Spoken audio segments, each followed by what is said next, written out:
Bienvenidos.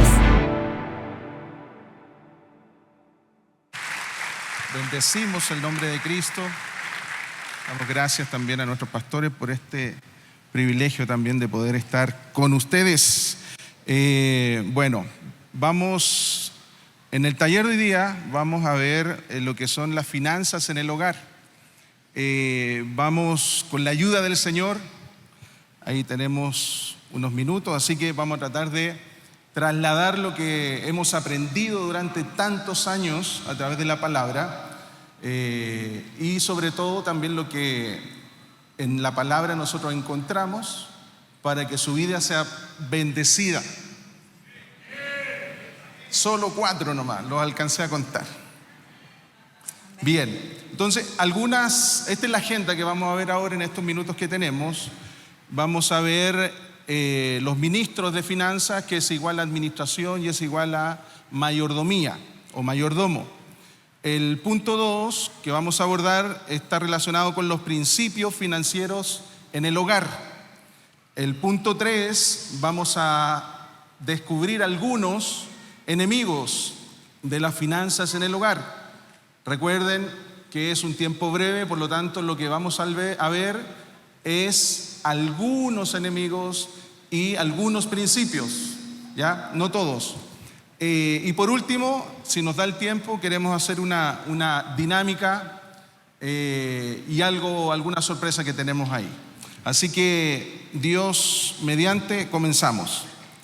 Bueno, yo creo que una de las cosas importantes que nosotros debemos ir aprendiendo en el tiempo es que generalmente nosotros, si yo les pregunto, ¿quién quiere ser bendecido económicamente?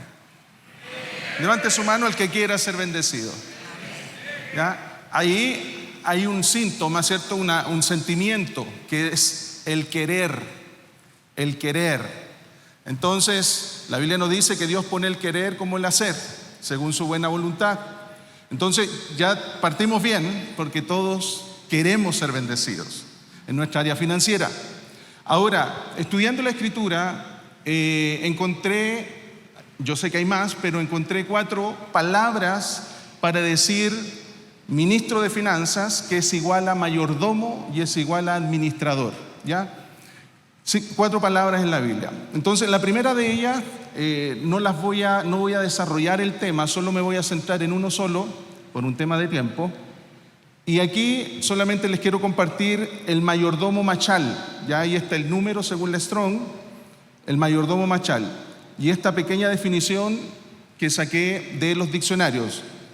Machal significa la capacidad para gobernar y reinar.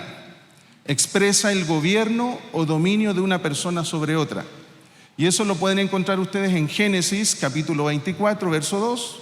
Y dice así la Escritura: y Abraham dijo a su siervo, Eliezer, ese es su siervo, el más viejo de su casa, que era mayordomo de todo lo que poseía: te ruego que pongas tu mano debajo de mi muslo. Ustedes conocen un poco la historia, ¿cierto?, de Eliezer. No la voy a abordar, pero claramente aquí vemos que Eliezer fue un mayordomo. Fue en nuestros tiempos un ministro de finanzas, fue un administrador de todos los bienes que tenía Abraham, ¿ya? Algunas características, ahí ustedes después lo pueden leer con calma en el capítulo 24 de Génesis, algunas características de este mayordomo machal. Primero, número 1, era obediente a su señor. ¿A quién? Abraham. Número 2, era un hombre de oración, un hombre que sabía orar y oraba con estrategia, ¿ya? Acuérdense la oración que hizo él, bien detallada, bien explícita, y cómo Dios le responde. Ahí tenemos número 2. Número 3, conoce que el éxito viene de Dios, ¿ya? Él fue exitoso en la labor que Abraham lo encomendó, pero solo fue exitoso porque Dios estaba con él. Gloria a Dios. Número 4, aprendió que debe buscar la misericordia del Señor.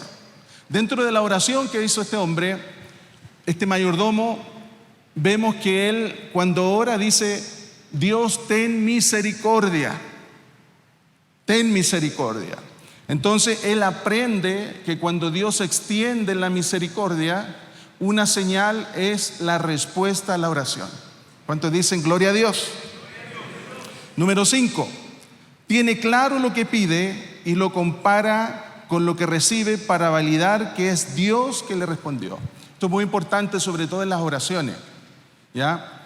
Ser explícito, ¿cierto?, en lo que nosotros queremos en la oración, para que después, cuando Dios responda a la oración, nosotros veamos con claridad que fue Dios que respondió esa oración y con detalle. Amén. Sigamos. El mayordomo oikonomos, ¿ya? Ahí el Strong número G3623 dice: oikonomos es una palabra griega que significa capacidad para administrar. ¿Cuántos quieren esa capacidad? Recordemos, amados, que lo que es la mayordomía está asociada a un equipamiento, ¿ya? Tiene tres, llamémoslo así, 3 puntos, 3 etapas. El equipamiento para ser un mayordomo es como los que estudian ingeniería en administración de empresas, ¿cierto? O técnico en administración de empresas. Entonces hay un estudio, hay un equipamiento. Pero luego viene lo que es la habilitación. Y después viene el desarrollo de esto, ¿cierto?, que sería la activación. Lucas 12:42 dice: y el Señor dijo: ¿quién es pues el mayordomo oikonomos, fiel y prudente, a quien su Señor pondrá por sus siervos, sobre sus siervos, para que a su tiempo les dé sus raciones? Entonces, esta es una parábola, ¿cierto?, que nos habla nuevamente de la mayordomía. Y esta mayordomía, algunas características de este mayordomo oikonomos, es que es un servidor fiel y digno de confianza. ¿Usted es un servidor fiel y digno de confianza de Dios? Gloria a Dios. Prudente, que entiende cómo llevar la administración de manera discreta, ¿ya? Número 2, aprendió que la mayordomía es administrar y ministrar los bienes del Señor en todo ámbito. Ahí vamos a ver que hay distintos tipos de administración. Número 3, comprende que debe administrar bien y obtener resultados y productividad. Esto es interesante porque cuando Dios nos da algo, número 1 es porque Él confía. Él confía. Si Dios te da un trabajo es porque Dios confía en ti. Si te da una empresa, un emprendimiento, Dios confía en ti. Si te da un don o un llamado, Dios, un ministerio, Dios confía en ti. Un servicio, Dios confía en ti. Entonces, número 2, dice que aprendió que la mayordomía es administrar y ministrar los bienes del Señor en todo ámbito. Aquí, y esto es importante porque el mayordomo o ministro de finanzas tiene 2 brazos. Levante su mano derecha. Su mano derecha representa a la administración, ¿ya? La administración está asociada a lo que es la planificación financiera. Cómo usted, a través de una planilla de presupuesto, a través de una aplicación, ¿cierto?, móvil, usted puede administrar las finanzas. Pero por otro lado, levante su mano izquierda, y su mano izquierda representa la ministración, la ejecución del gasto, ¿ya? Un buen mayordomo entiende que no es llegar y gastar, ¿cierto? Como nuestras esposas que administran bien. ¿Amén, los varones? Amén. Ahí el amén del hermano Cristian se escucha. Entonces, vemos que claramente hay tiempos para comprar. Todo tiene su tiempo, hasta para comprar. Entonces, y 4 dice: por sus buenos resultados recibe el reconocimiento que se le da en abundancia, ¿cierto? Ahí vemos esa parábola. Número 3, aquí tenemos el tercer, ¿cierto?, palabra para decir mayordomo, que es la palabra epítrofos, que es la capacidad de administrar Alguien a cuyo cuidado se le encomienda algo es un guardián de las finanzas. ¿Cuántos guardianes hay aquí de las finanzas? ¿Usted cuida su finanza? ¿Cuida su presupuesto? ¿Sí? Aquí vamos a ver si cuida o no el presupuesto. Veamos Mateo 28. Y al atardecer, el señor de la viña dijo a su mayordomo, Epítrofos: llama a los obreros y págale su jornal, comenzando por los últimos hasta los primeros. Otra parábola más que nos habla, ¿cierto?, de el llamado de la mayordomía, el llamado al servicio. A uno lo llamó a las 8 de la mañana, a otro lo llamó a las 12 del día y otro lo llamó a las 3 de la tarde. Ahí vemos esa parábola, y después cuando les va a pagar a las 6 de la tarde, a todos les pagó igual. Y algunos que habían trabajado más comenzaron a reclamar. Desde ese tiempo, imagínense, desde las parábolas que hay reclamos. ¿Cuáles son las características de este mayordomo Epítrofos? Es un mayordomo que practica la justicia y que paga lo justo. ¿Somos justos con nuestras finanzas? ¿Cuántos dicen amén? ¿Amén? ¿Todos somos justos? ¿Me dice amén? ¿Damos el diezmo? Ah, bien, me sorprendieron, el amén se mantuvo. Número 2, administra los recursos de su Señor con obediencia según las instrucciones que recibe. Número 3, aprende a ver la necesidad y sabe dónde y a quién debe ofrendar. Y número 4, cubre las necesidades que el ministro tiene a través de sus bienes personales.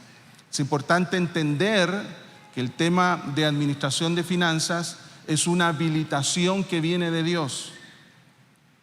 Si yo les preguntaba al principio, ¿quién quiere recibir o quién quiere ser bendecido, ¿cierto?, financieramente? Todos me levantaron la mano, prácticamente.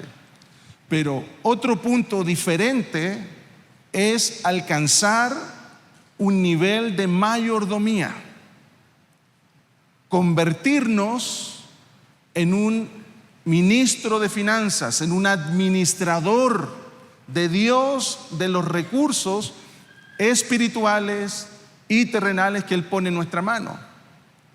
Entonces, y aquí vamos a ver el ejemplo. Este es otro mayordomo, el mayordomo Pacat. Dice que este mayordomo tiene la capacidad para ocuparse de los asuntos, supervisar y llamar a cuentas. ¿Ya? Eso está en Génesis 39:4. Y dice: así encontró José gracia ante sus ojos, y llegó a ser su siervo personal, y lo hizo mayordomo. Pacat, ¿qué lo hizo mayordomo? Potifar, sobre toda su casa, y entregó en su mano todo lo que poseía. Entonces aquí me quiero tomar solo unos minutos. En este punto, en esta mayordomía Pacat, nosotros un poco vemos la historia de José.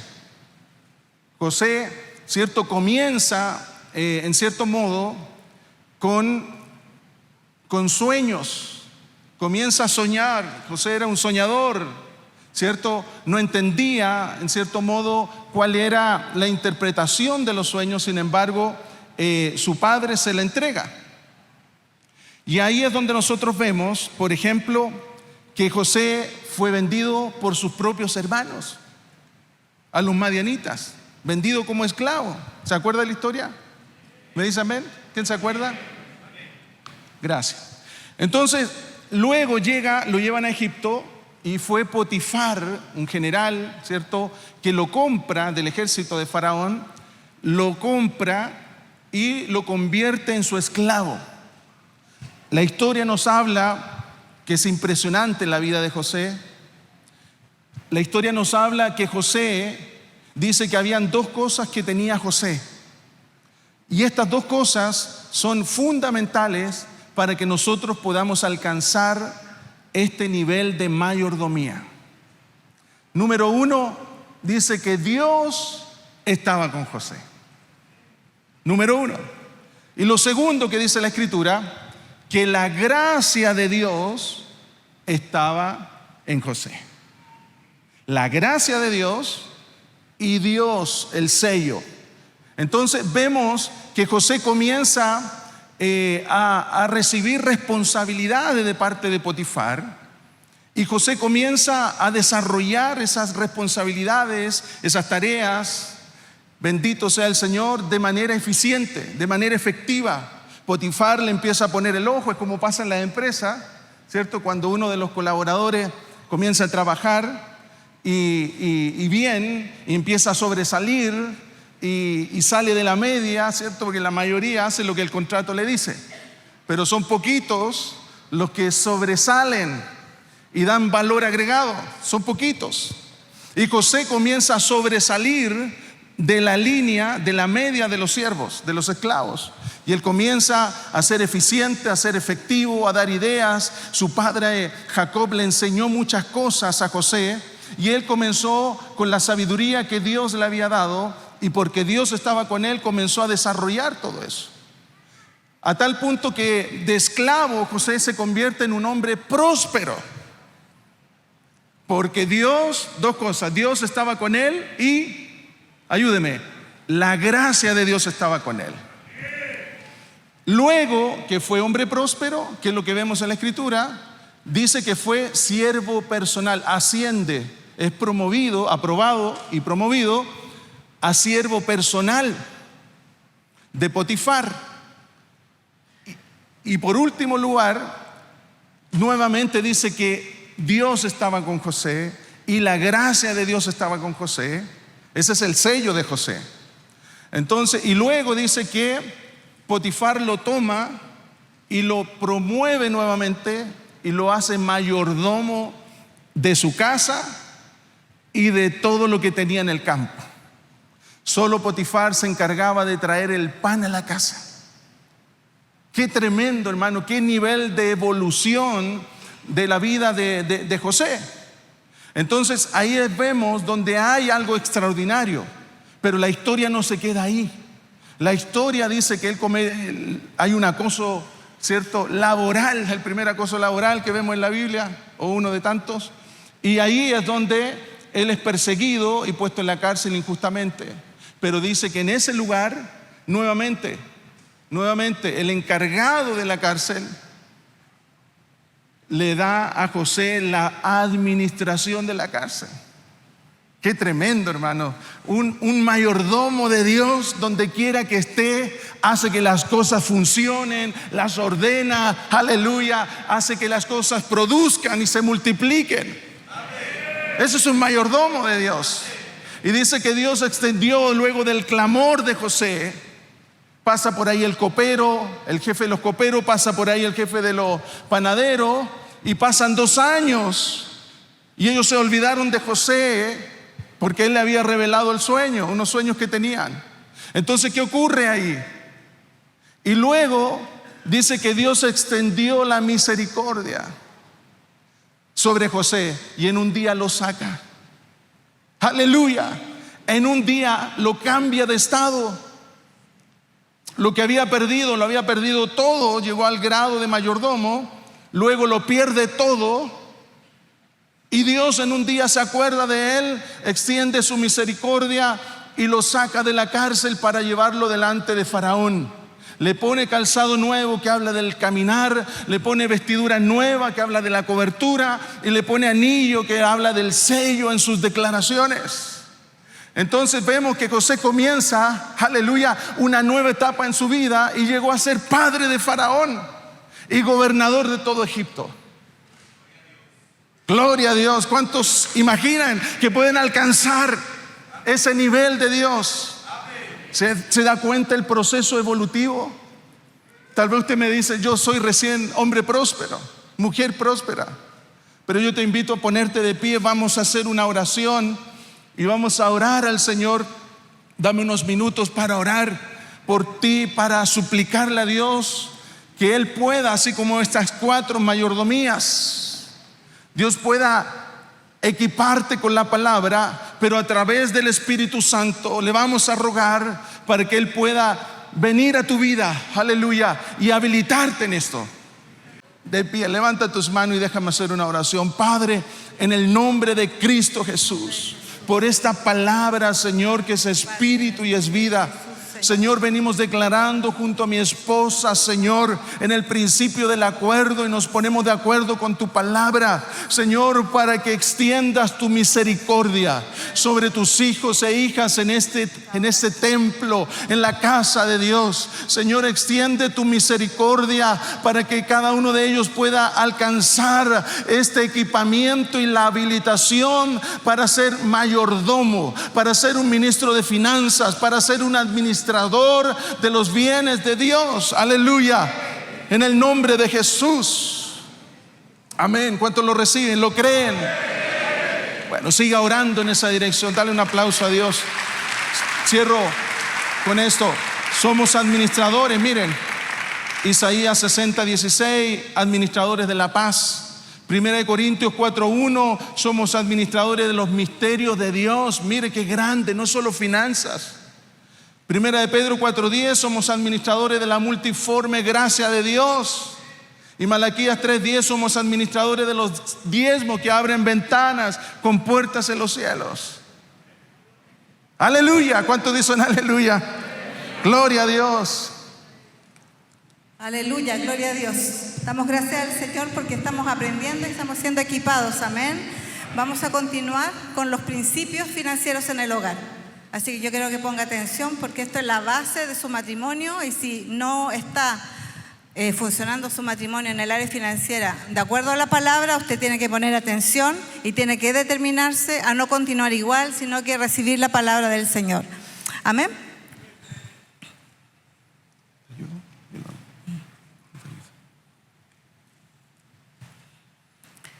Los principios son algo primero, ¿cierto? Como palabra principal, necesita ser lo primero que usted determine en su corazón poner en orden. Amén. Y cuando hablamos de honrar a Dios con las finanzas, no podemos dejar de hablar del diezmo y de las ofrendas. ¿Ya? Usted debe considerar que todo lo que usted tiene es del Señor, nada es suyo, incluso la vida le pertenece al Señor. Amén. Así que si usted tiene un trabajo, le pertenece al Señor.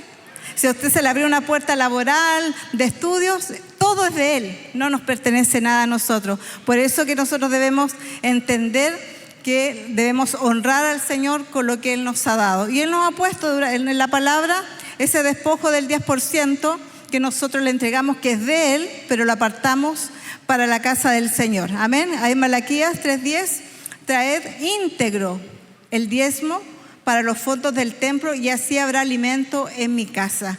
Es decir, yo me preocupo de cumplir la palabra y Dios se preocupa de que haya alimento en mi casa. Amén. Cuando usted cumple esto, Dios va a cumplir su palabra de traer alimento en su casa. Y yo sé que cada uno de ustedes, aún estando en escasez, ha visto la mano del Señor, ha visto la respuesta del Señor, ha visto una puerta abierta porque Dios se ha encargado de cumplir su palabra. Amén. Así es que sigamos en eso. Y para aquellos que todavía no diezman, porque hay personas a lo mejor nuevas y están ahí dudando, ¿cierto? Que se me revele, muchas veces dicen los hermanos, pero hágalo por obediencia. Y aquí dice, probadme, dice el Señor, si yo no abriré las ventanas de los cielos. Entonces hay una mayor promesa para usted. Y sé que cada uno de ustedes también lo ha visto en su casa, pero nosotros debemos ser obedientes al Señor. Así que por los nuevos, después también vamos a orar para que este día sea un día donde ellos se determinen a poner delante de Dios el diezmo de los recursos que Dios ha puesto en su mano. Amén. Ser diligentes en el trabajo, en el servicio. Hermanos, yo atiendo muchas hermanas, porque como anciana tengo que atender hermanas, pero yo les digo a los varones que tienen que ser diligentes. Los varones tienen que ser trabajadores, tienen que buscar los recursos para su hogar, no solo depender de la esposa. Hoy día yo también estudié en la universidad y trabajé años fuera de la casa, pero los principios del Señor es que el hombre sea el proveedor de la casa. ¿Ya? La esposa ayuda, la esposa puede aportar un par de años cuando a veces los niños son pequeños o en la situación que se pueda determinar. Pero el varón tiene que trabajar, tiene que salir a buscar el trabajo. No va a venir a la casa el trabajo si usted no tiene. Y si usted quiere mayores recursos, tiene que ponerse de acuerdo con su esposa, orar al Señor y Dios va a abrir esas puertas de trabajo o lo que usted necesite. Hablamos en este punto que habla Proverbios, dice, si trabajas duro, sacarás provecho, pero si no haces más que hablar, solo tendrás miseria. Así que cuidado, tomemos en cuenta esta palabra, ¿cierto? Donde nosotros podamos comprender el rol de cada uno, en este caso del esposo y de la esposa. Y que ese trabajo, que ese afán, porque a veces se afana, no deje de servir al Señor. ¿Ya? No deje de servir al Señor. Cuando usted pide de corazón al Señor algo, pídalo conforme a buscar al Señor siempre y estar en su casa. No permita que un trabajo o un doble trabajo los saque de la casa del Señor. No permita que los estudios, porque quiero hacer un MBA, quiero seguir creciendo, que se puede dar, sea adecuado al núcleo familiar, pero también a seguir en la casa del Señor. Amén. Amén. Evitar las deudas innecesarias. Bueno, vamos a hablar después del presupuesto, donde podemos planificar qué es lo que los gastos que tenemos, porque tenemos que tener visibilidad de los gastos. Y vamos a hacer un ejercicio respecto a eso. Si el esposo sabe lo que ingresa, la esposa sabe si hay unidad en eso, porque de la única manera que no nos encontremos con una deuda es saber qué está pasando con el dinero que es del Señor y que está en nuestra casa, ¿ya? Porque el principio de la sabiduría es el temor a Jehová y nosotros debemos saber que eso es de Dios, entonces lo tenemos que administrar correctamente. Amén. Proverbios 22:7. El rico gobierna al pobre y el que toma prestado es esclavo del que presta. Acá dice ahorrar y planificar financieramente. Dios le tiene que dar sabiduría para poder ahorrar. Muchos me dicen, no me alcanza, no tengo, porque no ha tenido una planificación, porque ha gastado más de lo que tiene, porque ha hecho inversiones, ¿cierto? Quizás que no estaban en el tiempo, porque sí, Dios quiere que usted prospere, pero todo en el tiempo del Señor y todo en acuerdo con, en este caso, con la esposa, con el esposo. Amén. Los sabios tienen riqueza y lujo, mas los necios gastan todo lo que consiguen. Nosotros no podemos ser necios. Nosotros tenemos que ser sabios y por eso estamos acá aprendiendo, para buscar la sabiduría de Dios. Nuestra pastora nos decía, no se comparen y no debemos compararnos con el otro, pero tenemos que ir y mirar la palabra y ahí exigirle al esposo, esposa, tienes que ser como dice la palabra, esposa, tienes que ser lo que dice la palabra. Ahí tenemos que buscar el modelo a seguir a través de la palabra. Amén. Ser agradecidos con lo que Dios nos ha dado. ¿Es agradecido o se queja? ¿O encuentra que lo que hoy día tiene en su mano es tan poquito que lo menosprecia?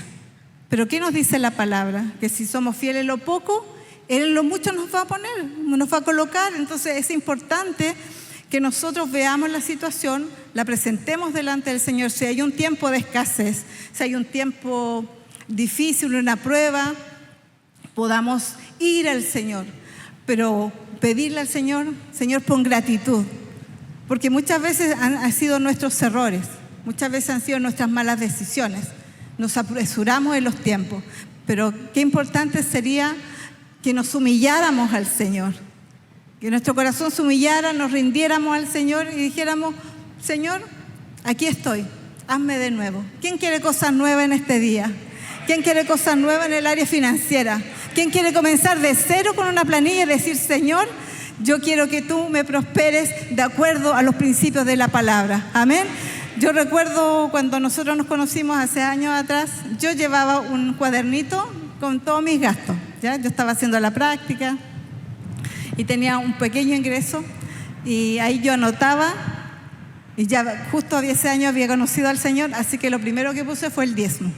Recuerdo ese cuaderno, recuerdo lo que hice ese día, y hemos visto la mano del Señor. Luego después ya lo hicimos en una planilla, en Excel, y en esa planilla de Excel recuerdo que teníamos, todavía no nacían nuestros hijos.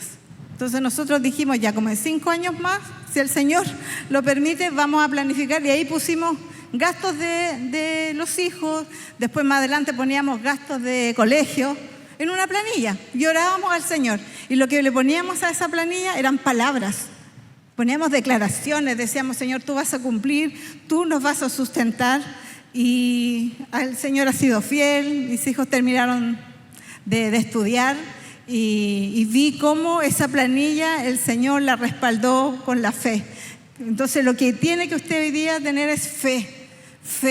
Si está en una situación, la fe va a alcanzar esas promesas, porque el Señor no es que no nos trate mal o nos diga, ya tú te las buscaste, nunca. Si Dios es amor, siempre es amor, su esencia es amarnos. Él nos perdona, nos recibe, y este día es un día de oportunidad del Señor para que volvamos a Él. Si usted tomó malas decisiones, no podemos volver atrás, pero el Señor sí quiere enseñarle algo y quiere hacer algo nuevo en este día. Así que yo lo bendigo y sé que el Señor está trabajando en cada uno de sus corazones. Amén. Los enemigos de la finanza. Tenemos enemigos, ¿cierto?, en la finanza. Situaciones que a veces vivimos que son nuevas, que no tenemos experiencia, no sabemos cómo abordarlas. Y como la Biblia nos enseña también que el diablo, el Señor lo reprenda, anda como león rugiente tratando de devorar. Entonces no debemos olvidar, ignorar, dice la Biblia, las maquinaciones del enemigo, porque él nos quiere sacar del propósito. Y si va a tomar el área financiera, ustedes no pueden permitir eso, sino que tienen que vivir los principios de la palabra del Señor. Y una de las cosas que son enemigos es amar el dinero. El amor al dinero nos aleja de Dios, porque nuestro amor tiene que estar al Señor. Él es nuestro amado, a Él le servimos y por Él vivimos. Por lo tanto, un amor diferente a cualquier cosa, y en esta enseñanza, al amor al dinero, nos aparta de Dios. Amén. 1 Timoteo 6:10. Pues el amor al dinero es la raíz de toda clase de mal. Y algunas personas, en su intenso deseo por el dinero, se han desviado de la fe verdadera y se han causado muchas heridas dolorosas. Terrible, hermano.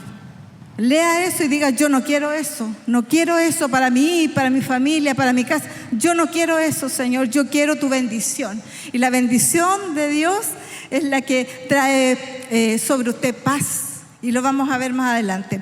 Otro enemigo es la pereza, y lo tocábamos delante con el tema del trabajo, ¿cierto?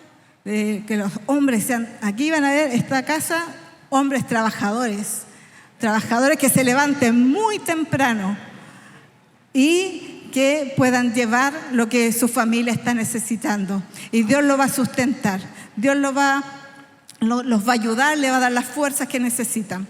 Proverbios 10:4, los perezosos pronto se empobrecen, los que se esfuerzan en su trabajo se hacen más ricos. Así que permita que esta palabra usted pueda decir, yo no quiero ser perezoso. Acá no hay ningún perezoso. Anulamos todo espíritu de pereza, ¿cierto? Que soy dejado, que no me llaman y no insisto, no toco las puertas. No, acá van a haber hombres y mujeres que van a bendecir su casa, amén. Y van a ver que la provisión es de parte del Señor. Bueno, el despilfarro, ¿cierto? Es gastar más de lo que uno tiene, es decir o tratar de hacer, ¿cierto? Cosas que no están en el tiempo del Señor. Porque si Dios quiere, le da una casa, Dios te quiere, no sé, agrandarla, todo tiene su tiempo, pero no hacerlo cuando no es el tiempo del Señor. Porque si no, va a quedar con frustraciones, porque va a decir, no voy a poder hacerlo, estoy pagando esta deuda. Por lo tanto, todo lo que usted planifique con su esposa en acuerdo, Dice la Biblia que si 2 o más se ponen de acuerdo sobre cualquier cosa que pidan al Padre, les será hecho. ¿Ya? Pero que esté en la voluntad de Dios. Señor, si esto es tu voluntad, abre las puertas. Si no es tu voluntad, cierra las puertas. Y así podemos tener paz de las decisiones que vamos a ir tomando. Aprendan los prematrimoniales, los novios, atentos, porque si ustedes parten con toda esta enseñanza, van a tener unos matrimonios bendecidos y van a poder también bendecir a otros. Amén. Hablamos de la envidia y la comparación, Proverbios 14:30. La paz en el corazón da salud al cuerpo. Los celos son como cáncer a los huesos. Ojo con eso, cuidado. Falta de comunicación o egoísmo en la pareja. Amós 3:3. ¿Andarán 2 juntos si no estuvieran de acuerdo? ¿Está de acuerdo usted con su esposa o está haciendo cosas a su manera? ¿Está haciendo negocios que a lo mejor la esposa le diría no, o al revés?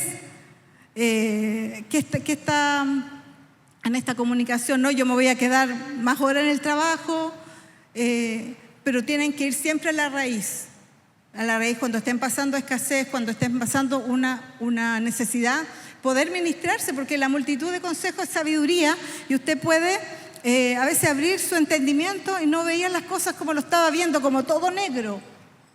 Entonces viene el Señor y su Espíritu Santo y comienza a abrir los pensamientos, usted descansa, porque ¿qué pasa con estos ataques ataques del enemigo? Usted se va a desgastar, se puede enfriar, se puede apartar del Señor. Entonces no permita, amén, que estos enemigos usted los pueda discernir y usted los pueda desechar en el nombre de Jesús. Amén. Gloria a Dios. Bueno, mientras mi esposa hablaba, yo recordaba algunas cosas dentro de nuestra vida de historias. Y recuerdo que antes que la conociera, en mi primer trabajo que tuve, recuerdo que llega una persona que no era cristiana y se acercó a mí y como que buscó mi favor, ¿ya? Buscó mi favor, se acercó en el trabajo y me cuenta una historia, y yo era un pollito recién trabajando, pero tenía la palabra y era un poco más maduro. Y recuerdo que él me dice, mira, me contó una historia que estaba su mamá aquí, allá enferma, que no tenía un dinero para atenderla. Y bueno, me cuenta toda una historia y me dice si yo puedo pedir un préstamo. Puedo pedir un préstamo y él después me lo devuelve. Y yo me sentí como buen cristiano, conmovido por esa situación, ¿cierto? Y yo recuerdo que no le pregunté a Dios. La verdad es que llegué y tomé la decisión, para que vea que también me he equivocado. Y recuerdo que en esa oportunidad pido el crédito, se lo entrego íntegramente y él renuncia a la empresa y se va. Lleva pocos meses. Y yo decía, Señor, me arrepentía en polvo y ceniza. Ay, ay, ay. Y recuerdo que oraba a Dios y le decía, Señor, perdóname este error. Te ruego que tengas misericordia, Señor. Permíteme pagar la deuda de este otro bandido. Y recuerdo que yo estaba ahí un poco cansado de ese trabajo y bueno, empecé a buscar otro. Renuncio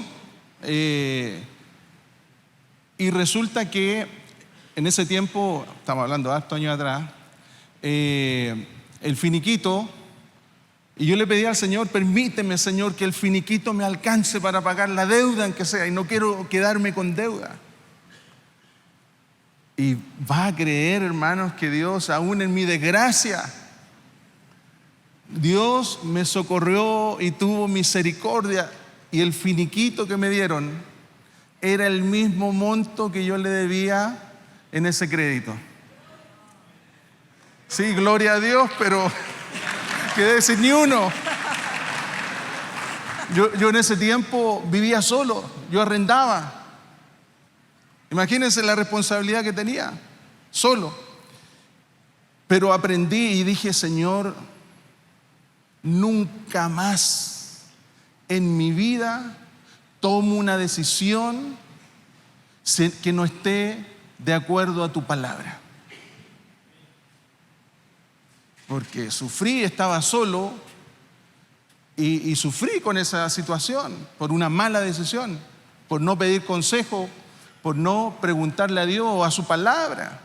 Y yo le dije, Señor, nunca más, te prometo, Señor, que nunca más tomo una decisión si tú no me hablas, si tu palabra no me da el consejo.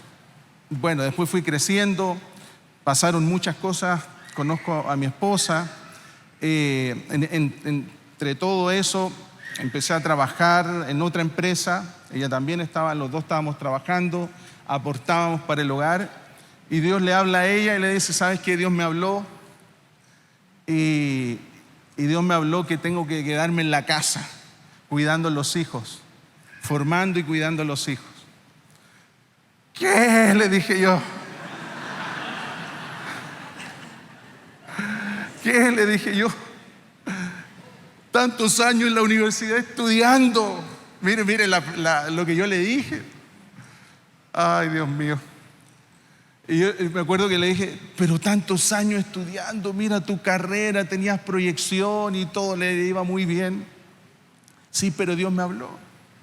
Y me acuerdo que fuimos a Guatemala con los pastores. Por ahí está la pastora Claudia. ¿Se acuerda la pastora Claudia en Irtra? Ahí conversamos. Fue un momento muy hermoso con el apóstol Sergio también, hace muchos años atrás. Y le contamos, bueno, lo que Dios le había, de hecho, le había dado una palabra. Le dice, en el mes de Abib, dice la palabra, te voy a sacar, pero te voy a prosperar. Te voy a llevar a la tierra que te prometí. Me acuerdo que le contamos a la pastora y ella ni siquiera me apoyó a mí, por hermano. No dijo, piénsalo bien, Brigitte, piénsalo 2 veces. La apoyó a ella, la va a creer. ¿Y qué sucedió? Bueno, ¿y sabe qué?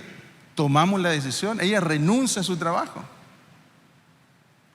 Y mi sueldo no cubría todo el presupuesto de la casa. No, si mi esposa me ha hecho unas, pero...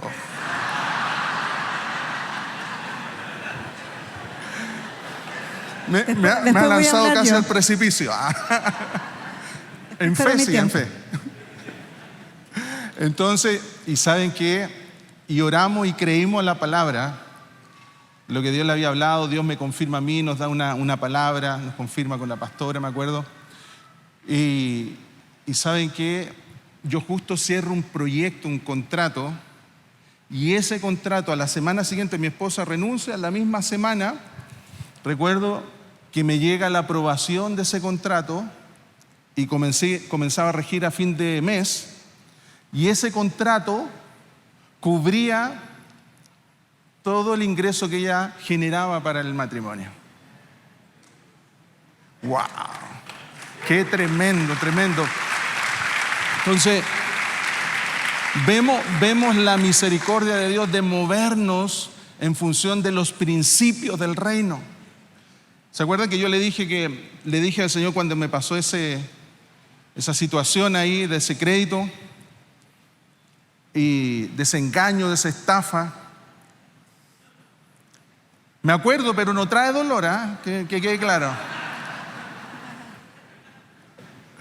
Y resulta que después Dios me permite ir creciendo, desarrollándome académicamente, en posgrado, en MBA, en mi trabajo. Y llega un momento en el 2018 donde en la empresa anterior donde yo estaba, me ofrece mi jefe y me dice: quiero que seas parte de la sociedad, que seas mi socio. Era una empresa chilena que nos permitió, Dios me dio la bendición de poder convertirla en una multinacional. 5 países en Sudamérica. Y yo sacaba los números y con eso me aseguraba el futuro, pues, hermano. Además que yo era parte también de ese crecimiento, y ¿sabe qué? Yo me acordé de esa palabra, de esa promesa que le hice a Dios. No puedo tomar decisiones humanas por muy lindas que parezcan. ¿Y sabe qué? ¿Qué creen que hice? Pedí consejo, fui a la palabra, oré a Dios. ¿Qué cree que hice? Tomé, acepté.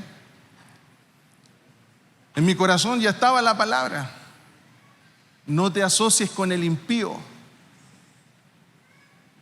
Eso fue suficiente para rechazar la oferta.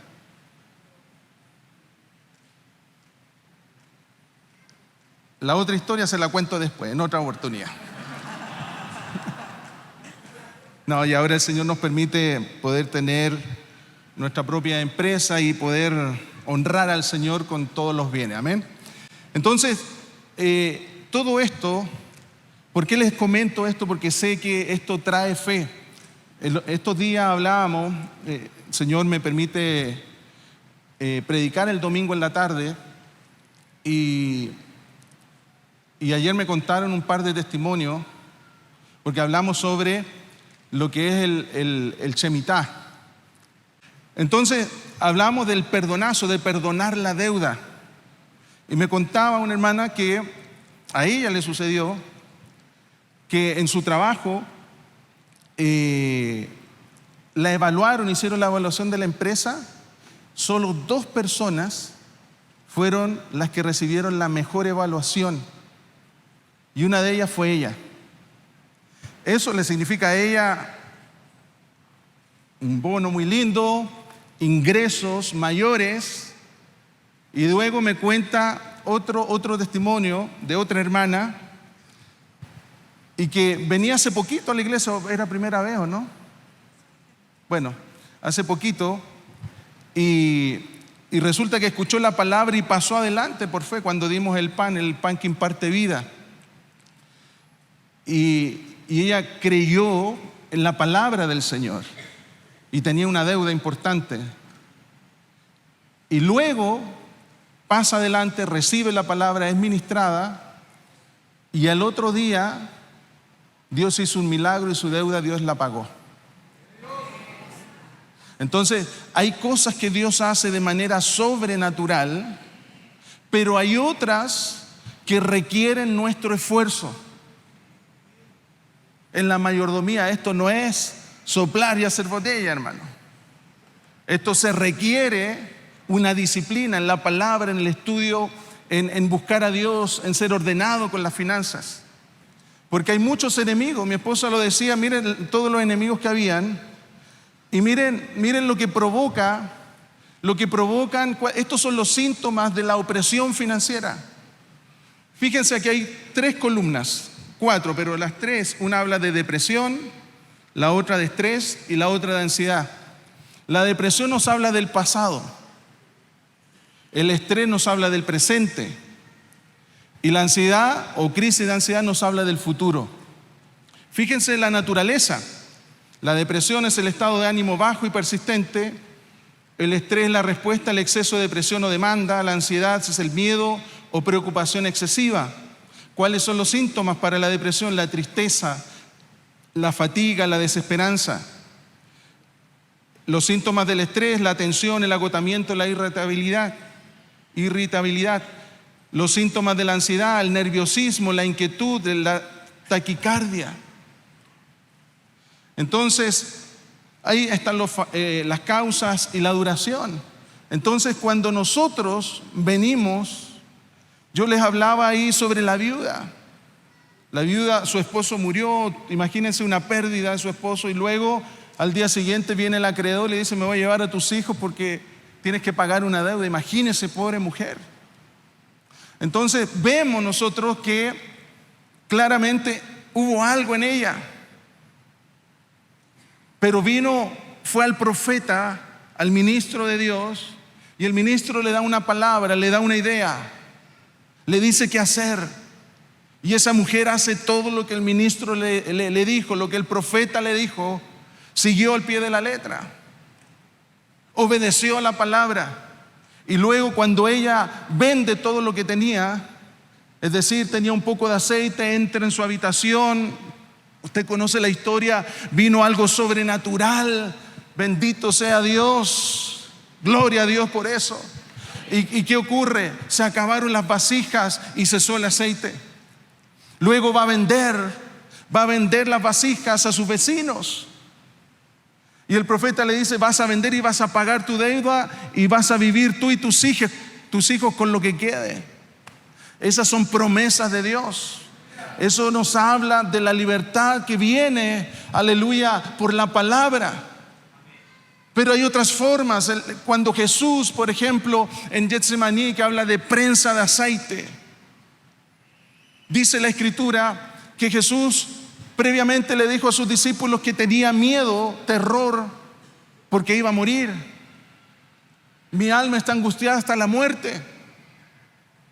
Entonces, la muerte como entidad espiritual y por otro lado el diablo, que el Señor lo reprende, estaban en Getsemaní mientras Jesús buscó ayuda en sus apóstoles, no lo encontró, volvió y llega en un momento humano, pensando él, viendo el futuro.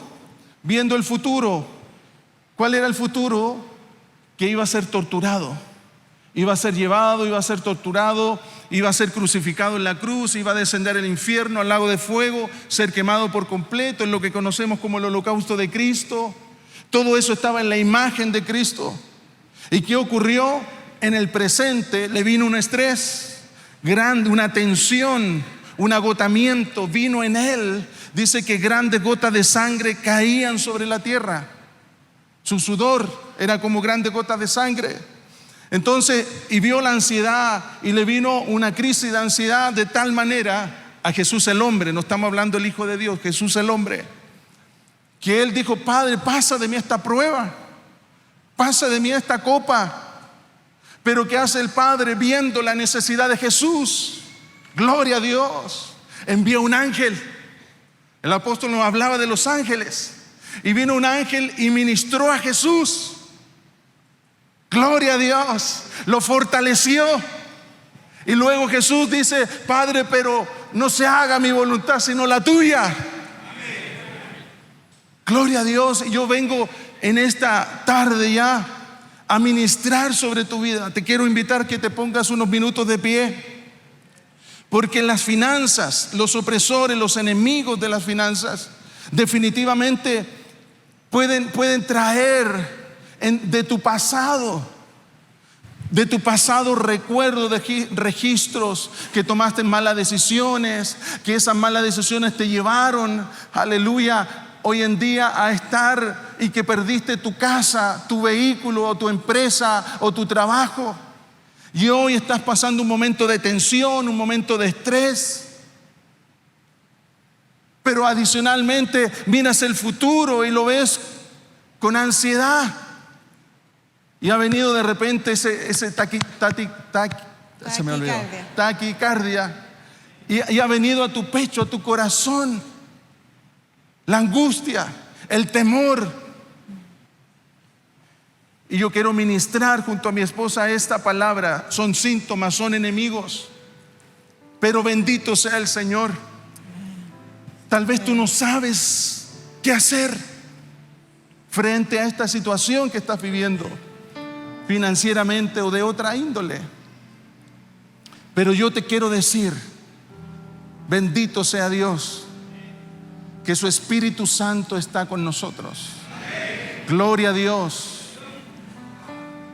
Y cuando la Escritura nos muestra que muchas veces no sabemos orar, pedir como nos conviene, porque no entendemos cómo poder orar de manera correcta para que mi oración pueda estar en sintonía con la voluntad de Dios. No sabemos.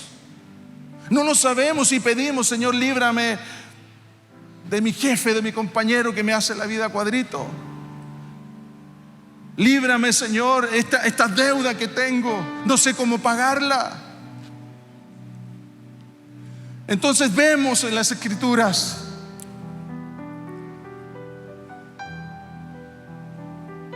que como no sabemos,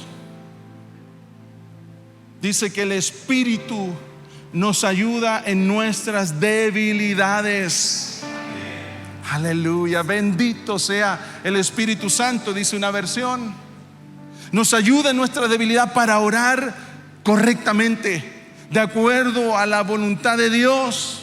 Jesús oraba al principio fuera de la voluntad, pero cuando recibe la administración angelical, viene Dios, le imparte y nuevamente vuelve a corregir la oración diciendo: no se haga mi voluntad, sino la tuya. Yo te invito a que levantes tus manos para orar.